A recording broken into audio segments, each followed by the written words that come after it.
How's it going, Critter Family? Hope you all are doing well. Today we are going over a video by the Healer Mama. She is a great YouTuber, a great doggy person, a great groomer.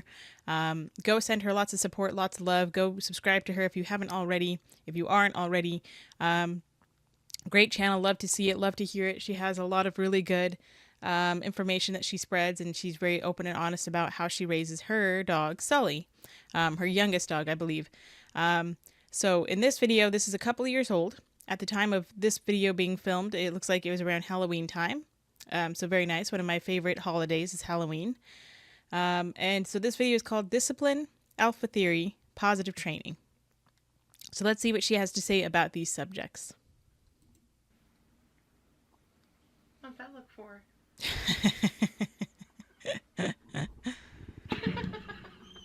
So welcome back, everyone. So today we're going to talk about discipline for your cattle dog. I've seen a few comments on what I should be doing with Sully on disciplining him. I've had people ask me a lot of questions on how I actually discipline my dog, so we're going to talk a little bit about that today. The main thing I keep hearing from... And I have raised a Shiba, and I'm sure people would ask, if I were raising one now and showing you how I raise them, I'm sure people would ask me how I raise them and how I discipline them. Really, the answer shouldn't be how you discipline, but how do you work for the lack thereof discipline. What do you do to prevent the need for discipline is how I work. Do I discipline? Sure, I have discipline, for my animals. They're not just, totally free and going crazy and like wild little monkeys everywhere. But I don't need to worry about the discipline if I worry about the positive training aspect of their life, of their upbringing. If I worry more about that part than I do the discipline. People on what I should do with Sully is smack him hard enough until he yelps, or hold him down until he screams. A lot of that stuff, they say to do it, just one time, just to, show that I'm the dominant alpha thing, which we'll talk about alpha stuff later in the video. I'm just going to give a quick little breakdown of that. Okay, sorry, I had to put Ellie outside because she was going to sit on top of Pinky's cage because I gave Pinky some crickets, and Ellie wants to play with said crickets and Pinky's a gecko and doesn't want to play with the cat, so... So anywho, when we're talking about alpha theory, I used to listen to this nonsense before I knew anything, when I was first raising Adonis. So I have a little bit that I can speak about it. After getting an education and learning that this is a bunch of hoo-ha and a bunch of nonsense, that to be alpha, you have to be a wolf parent. And they are both treated equal, and they treat all of their offspring, as offspring, and everybody is kind of on their own little level. But they don't act aggressive to get that position. They are simply the parent. So unless you give birth to a wolf pup and you are a wolf, you are not going to be alpha. Dogs are not pack animals. Dogs do not act the same way that wolves do. They don't need to, because they're not a wild animal. Dogs are kept in captivity. Dogs have been made and developed by humans over the tens of thousands of years. More than that, but they've been, developed by man to serve man. Wolves are not the same. Wolves have their own life. They're wild animals. They don't live the same amount of time as dogs do. A 6 or 7 month or a 6 or 7 year old wolf is very old for a wolf, because they have to survive. There's differences. So anyway, long story short, dogs are not wolves. They don't act the same. They don't have the same, mentality of a wolf, and you don't need to constantly fight to be this alpha dominant figure in your dog's life. If you do that, then you're an idiot. If you do that, you are not going to have any bond with your dog. You're just an animal abuser. That's my opinion, straight up and forward. Dominance is not a behavioral trait. It is a momentary action, a momentary behavior. So between these two guys, this little kitty skeleton, this dog here, if, say, there was a treat on top of this pumpkin and two animals were going to fight for it, say the cat goes to go get it, and the dog, being bigger and stronger and more powerful, is able to ear snap at the cat and scare the cat away for the treat. In that moment, this dog gained power over the resource, meaning that this dog was dominant over the cat for a resource. Likewise, if the cat is here and this cat doesn't take no nonsense from anybody, and this dog comes over and tries to growl, and this cat immediately goes swiping at the face and gets him in the eye and gets him in the nose and gets him in the ear and goes at him with those rapid little paw swipes. It's like back and forth and back and forth. And this dog says, whoa, holy smokes, that hurts. You're scary. Okay, I'll leave you alone. And the cat gets the treat. In that moment, the cat will be dominant. So, or if the cat comes over to get the treat and it's closer to the dog could just stare at the cat and the cat could say, okay, I don't want any problems, and move away. And the dog would be able to get the treat. So it doesn't have to be an aggressive sense of being dominant. You don't have to be this idea of alpha theory where you're aggressive and you're abusive and you're just a bully. Between Adonis and Hermes,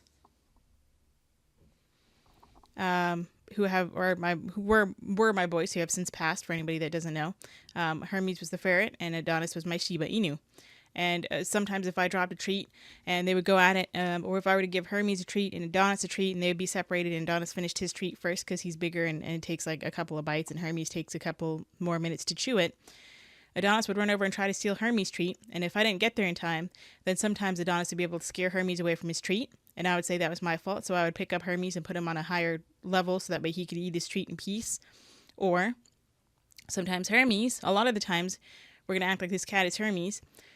Hermes would just sit there and I'm laughing thinking about it. He would continue chewing on his treat and Adonis would go over and mock charge him and Hermes wouldn't move. Or he would kind of like try to shove him out of the way with his nose. Adonis would, and Hermes still wouldn't move. He'd still be sitting there just eating his little treat. And then Adonis would look at me and start whining, because he's like, Mom, he didn't move. I want his treat. And I'd be like, well, that's not your treat. So then I would call Adonis away and give him, his own little bone to chew on and whatnot. So in that moment, Hermes was showing his dominance by not moving. I could just see him now. By not moving from the treat. Whereas Adonis was trying to assert dominance on Hermes by saying, hey, this is my treat. I want it now. I'm bigger. I'm stronger. But Hermes being, a tenth of the size of Adonis, if that, he would, sometimes he would stand his ground. And so that's all it took. And if, Hermes knew to respect Adonis because, a lot of times he would run up if he saw Adonis had a bone or a toy that he was chewing on and playing with, and Hermes wanted that toy, he would look at him and Adonis would just have to look at Hermes and Hermes would turn around and run away. So dominance doesn't have to be this really aggressive method. Animals are going to have a pecking order, with humans and animals, we do have to have some kind of discipline. We do have to have some kind of pecking order, but it doesn't have to be aggressive. Do that. And I've already stepped on Sully's foot quite a few times. I think maybe I'm up to like 5 times already. And he's yelped enough just from that. And the look on his face, I couldn't imagine actually doing something more traumatizing to him to get him to quote unquote listen to me. That's not how I raise my dogs. I know smacking your dog was like the norm for a really long time. And I guess training, I know. And that was, what a nice little pause here. And that was the normal then, but there's no excuse for it then, and there's no excuse for it now. We should know better. I saw many families, including our own, who would smack the dog once over something. And even the people that say just to make them yelp and scream one time is enough, and that's all you need to do. I personally don't think I need to even do that. You don't need to do that. And let me tell you, I don't know much about cattle dogs, but with a Shiba, if you do that with a Shiba, you're absolutely going to lose their trust. I mean, there was stuff that I did that I listened to this, as I said earlier, or maybe not. I've done this video a couple of times because every time I do it, something comes up. But every time, if I were to smack Adonis, I would lose his trust. And I've done it before, where he got in a fight with my family cat because of me. I put down one bowl of food for the cat. Adonis thought it was for him. And so he went to go, tell the cat, this is my food, get away from my food. Being an animal, being a dog, being natural. And I was smacking him on the head and on the back and on the side, trying to stop him from fighting with the cat because they got into a little scuffle. That was my fault. And I regret it. And I have learned since then, because that was many, many, many years ago. And I had learned since then that was my fault for doing that. I should have known better. And you know what? I changed what I did. Is it still okay that I smacked him? No. In an emergency, you're going to do it. It's going to happen.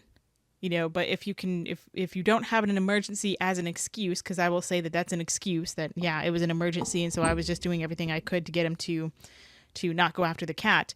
It doesn't matter. The animals don't care. I put them in danger, and it was my fault. And you know what? I have learned since then, and thankfully, it worked out that nobody got hurt. They were just, they were just swiping at each other and air snapping, and there was nothing, nothing serious. But TJ, our family cat, was a bit traumatized from that, and I don't blame him. And Adonis could care less that I was smacking him, because he was just thinking about in the moment that he's trying to defend himself from the cat swipe and possibly defending himself from me. So I've done that, and I used to listen to the alpha stuff when Adonis was little, and I used to pin him on his back when he was really, really little, when he was like 16 weeks old, and when he was like 4 or 5 months old, and he was getting to be a little rowdy, and I would just pin him on his back, and he would play dead, and by play dead, he developed learned helplessness, and then, but after that, he got over that real quick, when I learned to use positive reinforcement, because either way, there's no excuse. I got to my wit's end. I thought that was the right thing to do, even though I knew I wanted to use positive reinforcement with him and use only positive reinforcement with him. When you get to your wit's end, you get desperate. But for me only, to myself, that is no excuse. What's the point? I can build a better, respectful relationship with my dog, because this is supposed to be a companion to me. So I don't understand exactly why I would need to, especially when I don't think it's necessary. I mean, people tell me all the time I don't have the guts enough to do that to my dog. And it's absolutely. Like, it's not about having the guts to do it. I have plenty of guts to do a lot of things. Like if a rooster came at me, I'm going to kick that mother nugget, mother fluffer, something. Try not to cuss on YouTube. Basically the situation would call for it. Like if I was in physical danger, or if something was trying to go after my crew, like yes, I would do other things. But when it comes to training a cattle dog, especially like a puppy, I don't feel it's necessary to do that. But that's just me. So I guess my first form of discipline is to ignore them. Ignoring a cattle dog, you'd be surprised how their behavior can change, and you can get the behavior you want just from ignoring other behaviors. So I guess that would be a form of discipline, is just to ignore them. Absolutely. That's definitely a form of discipline. A lot of people recommend that with positive reinforcement. That's one of the first things that you can do, is ignore a behavior. For me, I mean, I guess that's something that I can do, but I'd rather teach an alternate behavior versus ignoring a behavior. That's just me from what I've learned and the experience I've had with raising a Shiba, because a Shiba will not let you ignore them. They will start screaming louder and louder, or barking louder and louder, or bothering you more and more and more, until you give them some kind of attention, or give them something what they need. So I like to think, if there's a behavior going on, then I think, okay, is this a need that is not being met? So I'll say, okay, have you been watered? Have you been fed? Have you been outside to play and potty and go pee? And have you, been walked and exercised and all this and that? And if everything else is taken care of, then okay, you need to be able to chill on your own. And I will either give them a bone or a Kong or something else, depending on what they're doing. For me personally, I just don't tend to ignore behaviors a lot, I guess, unless they're, unless I've done everything that I need to. And then if I'm really, really tired, I'm like, hey, I've given you everything you need, then I can ignore them. Or I give them something to do and try to, give them that time to learn to be on their own and be, self-reliant. Or I stop the play. If it gets too rough, I've talked about this before. Anytime my healers get too crazy or are not listening, it's ignore, stop the play, things like that. I guess that's my main form of discipline. I also correct them when I don't want the behaviors. I tell them no when I do other, it's dog training. I also give them time outs in their crate or kennel. Like if they get too crazy and they're really not listening during their like puppy nutter stage, sure, they go into their kennel. And not that the kennel's a punishment. I mean, I teach them that their crate or kennel, whatever term you prefer to use, that is their safe place. That is where they go to calm down. So excellent. When they get time outs, I mean, it's discipline, and I took the fun away, but it's not punishment while they're in there. Like I'm not screaming at them when they're in the kennel or smacking the cage or anything like that, because you don't want them to. You want them to know they need to calm down, but you don't want them to be like fearful of it. I know ignoring. And I totally agree with that. I've learned to, when I work with my puppies in the puppy classes, that I offer, I just call it a timeout, but really what I mean is it's just a quiet time. And I tell people that I don't like calling it timeout, but sometimes the dogs just need a quiet time, especially if they're a puppy that's being crazy. I'll put them in a room and close the door. I'll put them behind a baby gate. I will tether them to the couch on a harness and a bungee leash because I like to make sure that they're safe. For me, timeouts are usually that they get tethered. They get tethered to either their kennel, where they depending on how it's angled in the room, so they don't get caught up on the door or anything, and they can go in there, or they get tethered to the couch, or they're tethered with me. If they're jumping on me, then I would just put them either in a puppy pen or put them in their kennel, or tether them to the couch, where they have everything they need. They have a little blanket, they have toys, they have, maybe a little bit of water, and they have a chew thing. And basically it's just like, this is quiet time for you. And if that's too much for them and they're too overstimulated by, being tethered, then I would put them in a puppy pen, or I would put them in their crate.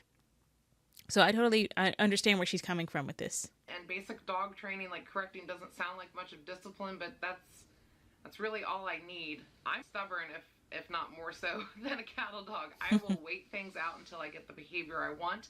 I won't tolerate certain things, and they're such a smart breed. They understand what is accepted in a household and what isn't. So I guess in my household it's mild discipline, but I constantly work with them. Even with all that, I will admit you have to be physical with the dog. And when I say physical, I don't mean beating it, abusive physical. For example, just catching Sully through the air when he comes bolting at us on the couch. There's that physical kind of stuff, because I'm literally catching him, and when he's going crazy with his paws, I have to put him down, and that's a bit physical. But that's not, I'm not holding him down or smacking him for it. It's just, you have to get physical with this breed sometimes. I don't know how. It sounds like she's saying, like, removing him from the couch, removing his what would the word be? Removing his privilege of being on the couch, so picking him up and putting him on the ground. Or, especially if he's being crazy and he's running around doing his zoomies. I would say for a dog that's not in the zoomy state, and they're just being mouthy and bitey, and they're jumping up on you on the couch, and they're chewing on you, then I would have, a leash and a harness on them, and I would just walk them off the couch. And if they don't want to go, then I would offer something, or toss a toy or something off the couch. And then I would keep them off the couch from there.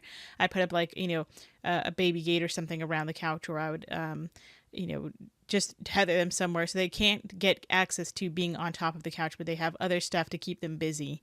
So I don't know if that's what she's talking about, but yeah, if I have a dog that's not being mouthy and they're just jumping and being crazy, I would absolutely just pick them up if I can. If they're small enough, pick them up, take them off the couch, put them on the ground, and say, this is where you stay for now when you're being crazy. When you're calm, then you can be on the couch.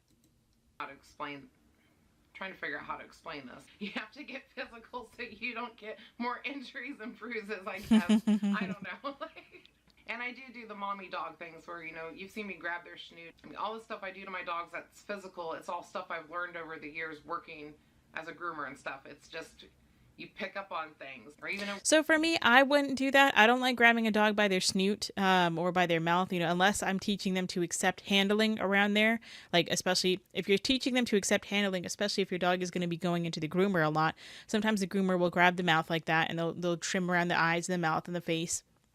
That's one thing, but I don't want them to see it as a correction. So I wouldn't correct a dog like that, even if they're being aggressive or overly aroused. I just wouldn't use it as a correction. I would teach it as a learned behavior that, when you're grooming, it's okay to have someone grab your mouth and hold it, lightly closed, while they mess with it. I just wouldn't use it as she says, a mother correction, because a mother dog will do that. Well, they'll bite the mouth or muzzle of a puppy. But a lot of times, dogs don't see us as dogs. And so although sometimes things can work, other dogs smell other dogs' butts, and they smell for the anal glands, and I'm not about to do that. I'm not saying that she's saying to do that by any means. But for me, I'm just not like a snout grabber. I'm just not one of those people who tries to, I don't try to nick or or poke him in the side of the ribs or something. Again, I'm not saying that she would ever do that, but a lot of people say these are things that other dogs will do to other dogs. And I just don't do that. I don't try to act like a dog. I'm a human, and I try to act like a primate, because that's what I am, is a primate and a human. So I try to act like a human who is trying to interact with a dog in a way that we can both understand is natural for both of us. Rare instances when my dogs have their piffs, there's times I've had to physically hold them back or hold them down just to calm the situation down. Absolutely. So that's what I mean by physical. It's not. And in a case like that, there's been cases where Adonis went after Hermes, and I grabbed him by the scruff and I pulled him back, and Adonis squealed because Adonis got nervous, and he has, layers and layers and layers of skin around his neck, so I don't think I was hurting him. If I did, then that was on me. But I think I scared him more than anything. But it was when he was first getting used to Hermes, and he tried to go after him, and the first thing I could do, he didn't have a harness or collar on because he was always naked in the house, and so I just grabbed his scruff, and it was the first thing I could get to, and it gave Hermes time to go run under the couch, and then I let go, and then I was like, okay, I need to leash Adonis up, and we need to work on this, and so we did. Still, I could have prevented that. We're not perfect. I'm not saying that I'm perfect. I'm not saying that anybody else is perfect or thinks anybody else is perfect. But that's, sometimes it happens. And, just like when I talk about, Adonis going after the family cat and I smacked at him, that was just instinct. But I still could have prevented, these situations that I'm talking about could have been prevented. Physical. And I'm just talking about myself. I'm not talking about Healer Mama here. Abuse, but it's like you're physically being involved, if that makes sense. So I'm going to talk a little bit about the alpha theory stuff now, since I mentioned that earlier, and hopefully I'll keep this short. We'll see what happens. So alpha theory we could talk about probably for ever in a day, because there's always going to be a debate on it, I think, at this point. And the debate is usually by someone who is uneducated and doesn't have any lick of common sense, doesn't have any formal training with an accredited source, or hasn't really trained a dog using positive reinforcement, and sees that you don't need any of this, and hasn't done any actual proper research. Even David Meech, I used to say David Meck, but I think it's David Meech is his name. The creator, the writer of the alpha theory, he took back what he said, because he said that what he studied were wolves in captivity, not wolves out in the wild. And there's a big difference there, because wolves in captivity, a lot of times they feed them, 6 days a week or every other day. I don't know why. So they try to make it more natural. Either they don't feed them enough because they try to keep them in shape, because they're not hunting and walking miles and miles and miles a day. And so they're going to fight over it. And they're a bunch of strangers, just like in SeaWorld, when you get a bunch of strange killer whales or orcas and put them together, they each have their own family unit. For orcas, it's called a pod. And for wolves, it's called a pack. So you get a bunch of strangers and put them together. They're going to have a hierarchy. And in some cases, when they're in captivity like that, and in too small of quarters, and they've been taken from the wild, they're going to be aggressive with each other, because they're predators. That's just what happens. And you don't give them enough food, or they don't have to. It's survival for the fittest. Is in their mind, in their mindset. They don't think about. Let's divvy up the meats that everybody gets some, because we all have to work together to go take down an elk later on, or in a couple of days. It might be 3 days before we eat, and we all have to make sure that everybody eats, so that way we're not starving. I know they can go a couple of days without food, but there's nothing natural about withholding food from an animal in captivity, in my opinion. As far as I know, alpha theory has been debunked a long time ago. Yes. And they found that in studies of wolves, that the wolf it's a pack, but it's like a pack of just a family, like it's mom, dad, the kids kind of thing, and everybody plays their roles in that. For me, when I did study about wolves, that made more sense to me. It was something we had talked about, 20-something years ago in school, that alpha theory is not real. I know the theory became really popular again when Cesar Millan came out with his dog training and stuff. He's a whole problematic can of worms of his own. And nothing against Cesar. I know he's done some great stuff, but I don't think he has 100% on a few things. And I don't agree with him on 98% of the things he does. I think he's the end-all be-all to a dog trainer. But when he came out and the alpha dog theory... He's also uneducated, by the way. ...became all popular again, me and many of my colleagues at the time really hated what we were saying, because everybody all of a sudden became a dog trainer because, Mm-hmm. I watched Caesar and I saw a lot more abusive stuff than I did dog training stuff. I even had people come up to my dogs in public and try to train them because, oh, Caesar says to do this. I hated the whole thing. And when people That's just rude. You don't go up and try to train somebody else's dog unless they ask for your opinion. I've learned to not even give my opinion unless asked for it. And I'm a professional who's educated. I know what I'm doing, and I know I'm not going to harm the dog. And I know that I can help people. But I've learned to keep my fat mouth shut, my big mouth shut, so that way I don't upset anybody, because nobody wants to be told what they're doing wrong. And I don't go up to people and say, you're doing this wrong. I just try to go over and be helpful and say, hey, you can, maybe you try this or you try that, or I don't know. I mean, it's none of my business to get into other people's business, so that's why I try to just mind my own business. kept hearing that term alpha, it just amazed me how many people took it to a level, like, so to speak. Like, it wasn't good dog training at that point. It's abusive. For using the term leader or pet parent, and they say you shouldn't raise your dogs like kids type things, but if you really want to base it off wolf packs, the studies show that it's a family unit. I mean, if you look at your human family and the roles you guys play in that, and then your dogs kind of do the same thing, in my opinion. A dog has the mental capacity of like a 4 or 5-year-old, maybe even younger, maybe even a 3-year-old. Dogs have a very similar mindset to children. So although we don't raise them the same way, we still raise them as companions and as families, because we are a family unit. Although the dogs in the wild really don't create family units, they're more individuals, and they just kind of create big groups that they kind of live with to socialize. Once a mother has her puppies and once they're weaned, a dog, like a stray dog, she abandons her puppies. She doesn't stay there and feed them and teach them how to hunt and this and that, because she's already going through estrus, and so it's time for the next time to get pregnant. She's already looking for another man, so her puppies become competition for her. Versus a wolf who has, aunties and maybe uncles and stuff that hang out and hang around, and like a lion's pride, where they hang out and they take care of the younger ones. They take care of the siblings, or they take care of the nieces and nephews, and type of stuff like that.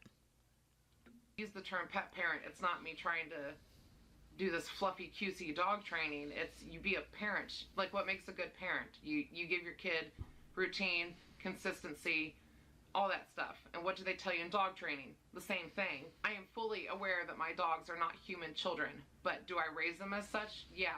I don't have a problem at all with you calling yourself a pet parent. That's what I call people. They are the parent of their pet. They're rather than saying an owner, because an owner, I mean, yes, you're an owner, but I think that implies the animal is like property. You're the owner of this new Mitsubishi, or this new car, you're the proud owner of a new home. And, I just like to,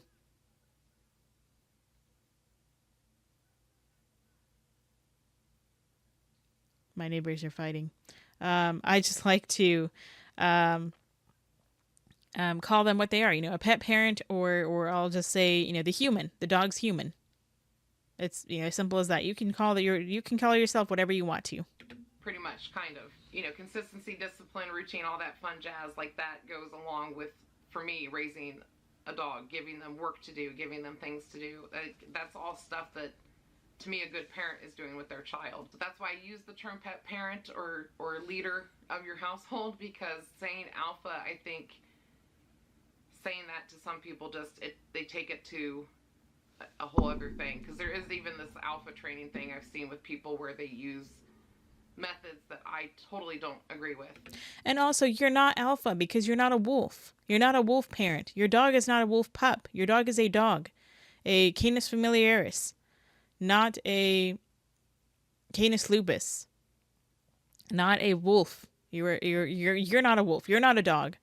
You don't call yourself,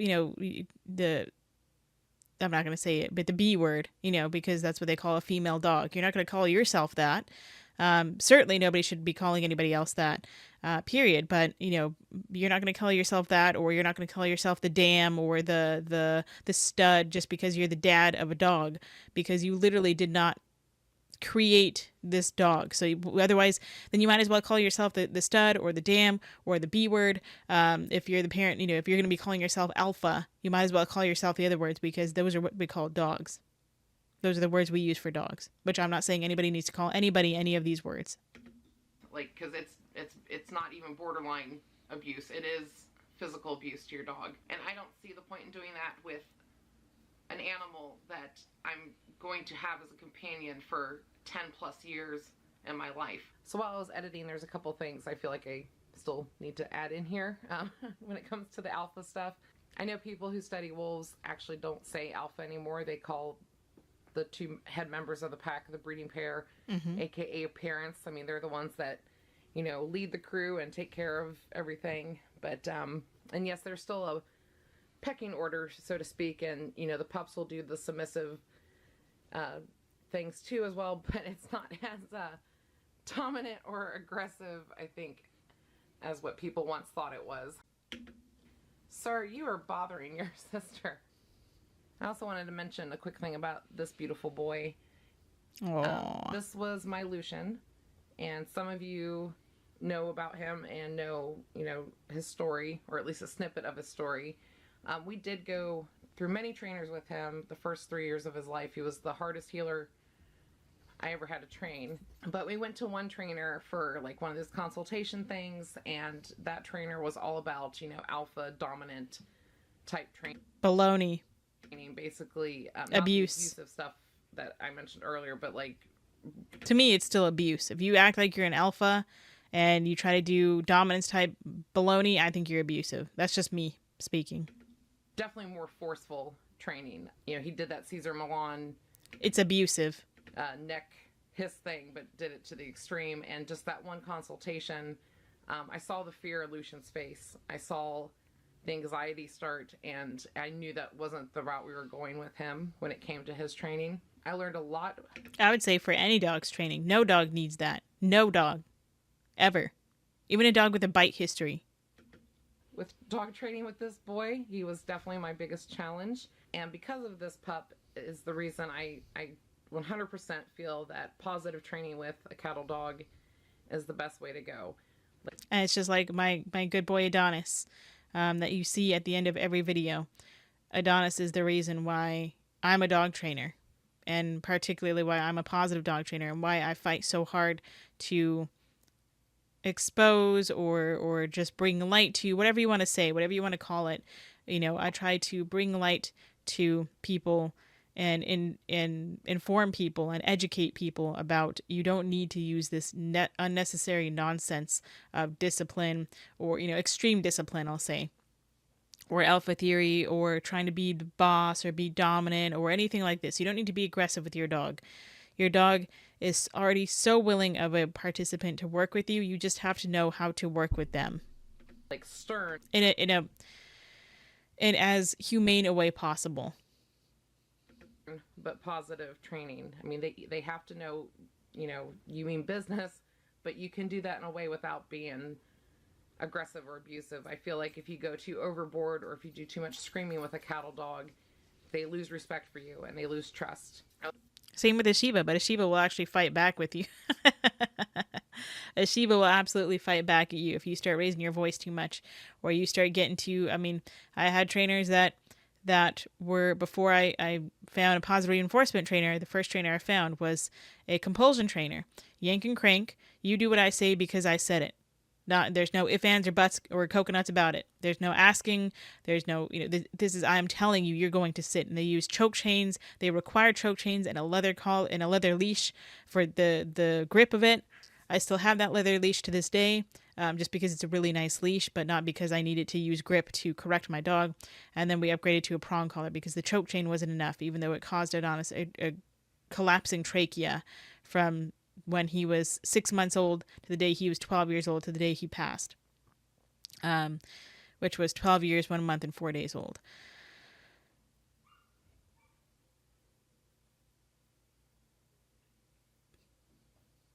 And then we found a positive trainer at PetSmart, go figure, and that changed our lives. So, you know, don't listen to this nonsense out there. And, you know, Adonis knew when I meant business, when he would go after Hermes, and I would say, hey, and he would stop, and I'd be like, all right, good boy, come here and come get something, you know, and he would come get his reward, or he would come get it, you know, I would give him something else to do. But he knew when I meant business, you know, by raising my voice. But the trainers at the Acoma at Acoma Dog Training in New Mexico. Um, they suck. They are dangerous, and I think they're still working to this day. But they would, they couldn't even get Adonis to sit without popping him, without him biting them, and not biting them without him like nipping at their calves. So they ended up putting a muzzle on him to keep him because they're too abusive and too idiotic to be able to teach a dog to sit without having to correct him like that. So anywho, what a cute little puppy. I found trainers who gave me better advice at the time for him to help him through what he needed to get through. And I'm going to stop talking about him because I'm about to cry. Aww. You can get one quick shot of Woo Woo. Aww. I'm like, no, look at me. All right, now back to the original video. There is a set of rules in the house, and what I say goes, and I expect certain things, but at the same time, I also want to make sure my dogs are getting some freedom of what they enjoy doing. Like it's a mutual relationship kind of thing of where we're trying to coexist together. But I couldn't imagine actually smacking Sully or punching him or any of that stuff, or even holding him down to make him scream. I mean, his face, he's got the sweetest, cutest little face. I mean, all my babies are so adorable. Like, I can't imagine doing that to any of them. Just like I don't agree with everything Caesar says, somebody's probably not going to agree with everything I'm saying right now, which is totally fine. I raise my dogs my way, and people can choose to raise their dogs similar to the way I do it or not at all. Like, it's personal choice. But obviously my way isn't completely wrong because I have some of the wellest behaved, is that, sure, we'll go with that. Yeah, some awesome. English is hard, even though it's my first language. My dogs aren't doing too bad. You have some awesome dogs there, and I can tell that you love them so much. And people can really love their dogs, but they train them horribly, or people can train their dogs really well, but there's I guess that's the same thing. If you train them horribly, you can train them really well with aggression, but they don't have any love for you, or you can love them and train them to be spoiled brats. But you can tell that she loves her dogs. Obviously, there's no doubt in my mind how much she loves these dogs and how much time she puts into them. And so I appreciate that. That's where I'm trying to go with this. It's like the worst discipline advice video ever. Not at all. With love. That's right. Absolutely. Kill them with kindness. There's nothing at all wrong with that, because instead of asking, if I were to be raising a dog now or whenever I do raise another dog and I, record the process, instead of people asking me, how do you discipline your dog? What do you do when they do this? Instead of asking that, ask about how do I prevent this from happening? Or how do I teach an alternate behavior to this behavior? Instead of disciplining them for biting, which there's going to be times when the dog needs to go into a quiet area for quiet time, or AKA timeout. Instead of just doing that, give them something to do and prevent them from learning to use hands as toys, period. So hopefully that answers some of the questions I've been getting a little bit. And like I said, you do you. Raise your dog how you want to raise your dog. There are multiple viewpoints on how you should and shouldn't raise your dog. You have to figure out what's right for you and what's right for your dog. But that is it. For me, I would say that the positive reinforcement is of course, being biased, but also being educated and saying that, and I'm not saying that she's, anything against her. This is just what I say, that, positive reinforcement works for all dogs. There's no dog that it's not going to work for. Otherwise, I would like to see it. I would like to see you do it properly and see if it works for that dog or not, because chances are it will work for that dog. It works for orcas in their bathtubs in SeaWorld, in dolphins and all that. It's going to work for dogs, who are completely different mentally, with their mental capacity compared to orcas.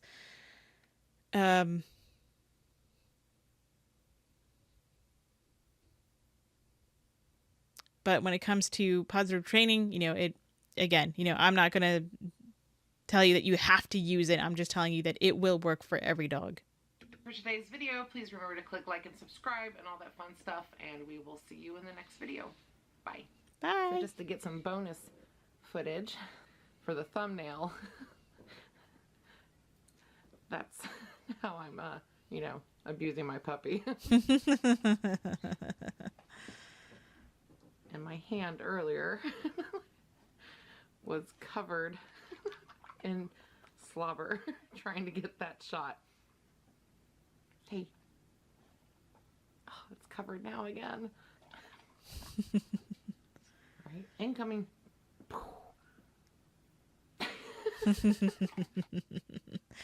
How cute.